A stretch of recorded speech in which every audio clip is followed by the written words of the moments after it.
소비자와 기업, 중소기업과 대기업이 함께 성장하는 시장을 만드는 코너입니다. 공정경제 이야기. 자, 오늘은 공정거래위원회 기업집단정책과의 성경재 과장 전화 연결해서 이야기 들어보겠습니다. 과장님 안녕하십니까? 네, 안녕하세요. 공정위 기업집단정책과 성경재 과장입니다. 예. 자, 오늘은 저희가 2022년도 공정위 대기업 집단 지정 이 결과에 대해서 좀 이야기를 나눠볼 건데 사실 저희가 이거 딱 나왔을 때도 한번 좀 다루긴 했었거든요. 이제 오늘 직접 이걸 담당하고 있는 공정거래위원회를 저희가 전화 연결해서 이야기를 나눠보는 거니까 더 자세하게 좀 내용을 들을 수 있지 않을까 싶습니다. 자, 먼저 이 대기업 집단 지정 이게 어떤 건지 청취자 여러분께 좀 구체적으로 설명을 좀 해주시죠. 예, 아마 이제 청취자분들께서는 약간 좀 생소하게 느낄 수 있다고 생각됩니다. 네. 우선 저희가 운영하고 있는 대기업 집단 시책을 좀 개략적으로 좀 설명을 드리겠습니다. 이제 공정위는 기업 집단의 투명성과 책임성을 높이고 시장에서의 공정한 경쟁 기반을 조성하기 위해서 이 대기업 집단 시책을 1987년부터 운영하고 있습니다. 예를 들면 순환 출자를 금지한다거나 이제 금융보험사의 의결권을 제한한다거나 아니면 아마 많이 알고 계시겠지만 일명 이제 일감 몰아주기로 통용되는 이제 사익 편챙이를 금지하는 등 사후 규제를 좀 저희가 운영하고 있습니다. 네. 아울러서는 이제 시장에 이제 참여하는 여러 주체들이 이제 자율적인 감시를 통해서 대기업 집단의 소유주배 구조의 어떤 자발적인 개선을 유도하기 위해서 공시 의무도 이제 부과하고 있습니다. 대기업 집단 지정은 이러한 대기업 집단 시책이 적용되는 이제 기업 집단을 좀 확정하는 제도로서 네. 이제 매년 5월 1일자로 하도록 되어 있고요. 크게 보면 이제 공시 대상 기업 집단하고 상호 출자 제한 기업 집단으로 나뉩니다. 예를 들면 이제 공시 대상 기업 집단은 자산 총액이 5조 원 이상인 집단.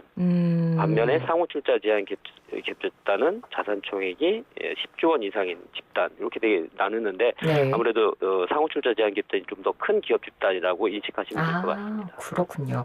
대기업 집단 지정이 어떤 의미를 가지는지를 이제 좀 설명을 해주셨는데 근데 이 경제 규모라는 게 매년 달라지지 않습니까? 근데 이 대기업 집단을 지정하는 그 기준은 매해 똑같이 유지가 되는 건가요? 네, 지금 말씀하신 것처럼 이제 87년부터 저희가 제도를 운영해 오고 있는데 아무래도 저희 경제력 규모가 이제 매년 이제 성장을 하고 있지 않습니까? 네. 예전에는 뭐 3천억 이상을 대기업으로 본 적도 있고 뭐 자산 총액 2조 원을 본 적도 있는데 지금은 이제 자산 총액 5조, 10조 이렇게 두 가지로 나눠져 있습니다. 이 기준을 정할 때마다 사실 많은 이제 사회적 갈등이 있어 왔기 때문에 지금 이제 운영하고 있는 지난해 말 개정돼서 지금 이제 운영되고 있는 개정 공정거래법에서는 이 상호 출자 제한 집단의 경우에는 이 경제 규모의 상승에 맞춰서 지정 기준이 자동적으로 좀 상향 조정될 수 있도록 하는 규정이 포함됐습니다. 예를 들면 네. 명목 국내 총생산 GDP죠. GDP가 2,000조가 넘는 것으로 확정된 해의 다음 해부터는 GDP의 0.5% 이상인 집단을 상호 출자 제한 기업 집단으로 이제 지정하도록 되어 있습니다. 예를 들면 지난해 저희가 그 한국은행에서 발표한 잠정 명목 GDP가 2,057조 정도 됩니다. 네. 이 확정치가 이제 내년 6월 정도에 나오는데 만약에 이게 확정이 되면 2024년도부터 적용되는 상호출자 제한 기업 집단의 지정 기준은 이제 10.2조 원이 이제 될 것으로 예상됩니다. 예. 예. 그렇군요. 그러면 올해 이 대기업 집단 지정 결과가 이제 5월 초에 발표가 됐는데 주목할 만한 점들은 어떤 게 있었습니까?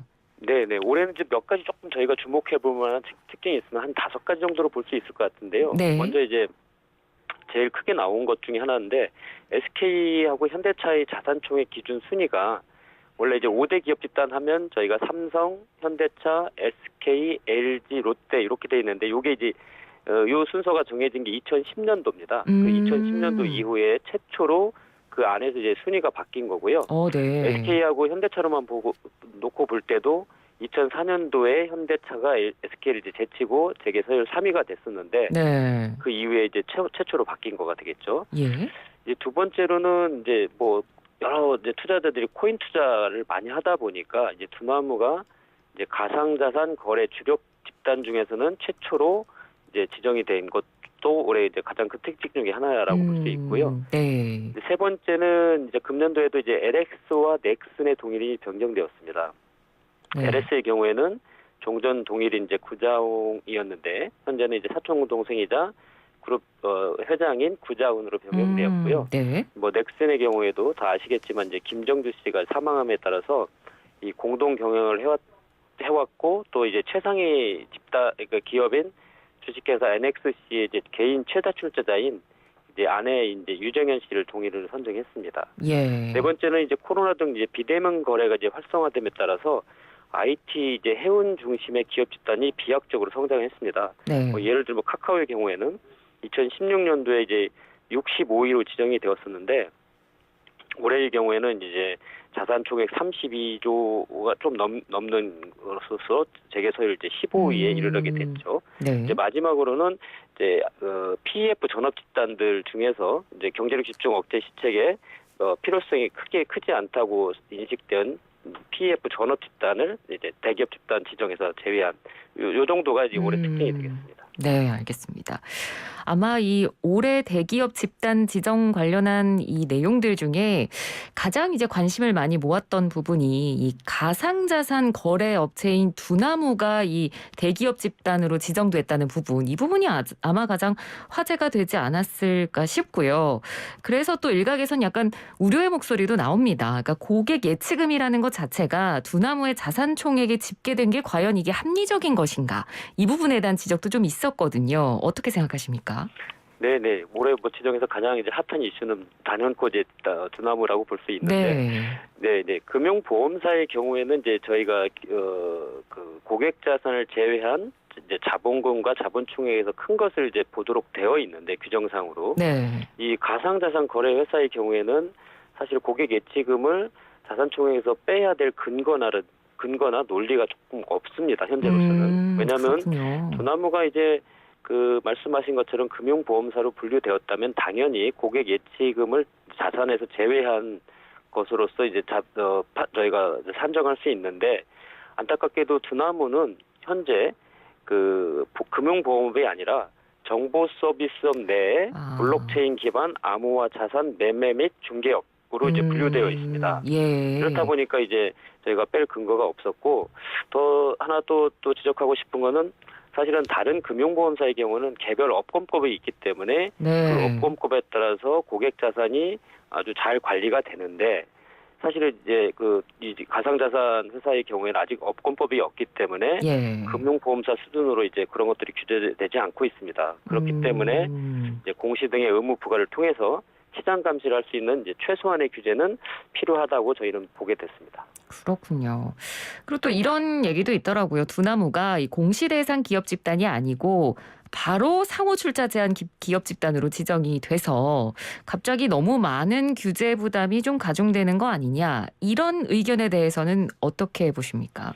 뭐 이제 뭐 더 큰 기업에 대해서 더 많은 규제를 하고 있는 것은 사실인데 그건 약간 좀 이제 오해도 일부 있는 것 같습니다. 뭐 애초에 사실 이제 순환 출자라든지 채무 보증 등과 같은 것들이 없다면 사실은 뭐 상호 출자로 지정하든 공시로 지정하든 큰 뭐 차이는 없습니다. 네. 저희가 파악하기로는 그 현재 이제 두나무에서는 순환 출자나 채무 보증이 없기 때문에 뭐 상호 출자로 지정이 되든 공시 집단으로 지정이 되든 사업 수행에는 지장이 없다는 입장을 이미 밝힌 것으로 알고 있고요. 예. 참고로 두나무는 이제 고객 예치금을 제외하더라도 올해 이제 5조를 넘기 때문에 사실 공시 대상 기업 집단으로 지정은 예상할 수 있었습니다. 네. 이제 뭐 더 나아가서 이제 좀 본다면 이제 그만큼 두나무가 빠르게 성장하고 있다고 볼 수 있는 거고 그렇다면 이제 시장에서 이제 그 책임감이 조금 더 높아진 것은 좀 당연하다고 생각하기 때문에 그런 규제들이 불합리하다고 보진 좀 않았으면 좋겠다 이런 생각입니다. 예, 알겠습니다. 자, 저희가 오늘은 대기업 지정 제도에 대해서 좀 이야기를 나눠봤습니다. 말씀 잘 들었습니다. 고맙습니다. 네, 감사합니다. 네, 지금까지 공정거래위원회 성경재 기업 집단 정책과장이었습니다.